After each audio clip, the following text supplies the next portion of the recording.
અરે હર્ષભાઈ, હા, આ ઇન્સ્યોરન્સ કેટલા પ્રકારના હોય છે? બહુ સરસ પ્રશ્ન ભાઈ તમારો. કારના ઇન્સ્યોરન્સ તો બધા લેતા હોય છે, પણ જ્યારે ખોટો ઇન્સ્યોરન્સ લેવામાં આવે છે તો અકસ્માત પછી એ બહુ મોટું નુકસાન થઈ શકતું હોય છે. કારના ઇન્સ્યોરન્સમાં મુખ્ય 3 પ્રકાર આવતા હોય છે. એક third party insurance, second on damage insurance અને third comprehensive insurance.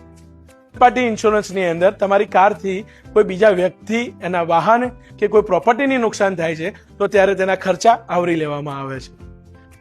Stand alone on damage insurance policy, જેની અંદર આગ, અકસ્માત કે ચોરીના સમયે જે પણ નુકસાન થતું હોય છે એનો ખર્ચ આવરી લેવામાં આવે છે. કોમ્પ્રિહેન્સિવ પોલિસીની અંદર થર્ડ પાર્ટી અને ઓન ડેમેજ બંને સેક્શનનું આવરી લેવામાં આવે છે.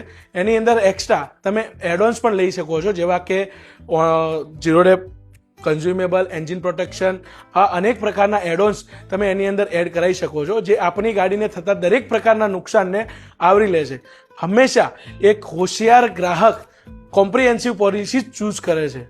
તો મિત્રો, આવી અનેક પ્રકારની માહિતીઓ મેળવવા માટે અમારા પેજને ફોલો કરો, લાઈક કરો, શેર કરો અને આપ ચોક્કસ અમને જણાવશો કે તમારી પાસે કયા પ્રકારનો ઇન્સ્યોરન્સ છે. અમારા ડીએમમાં પોસ્ટ કરો. Thank you so much.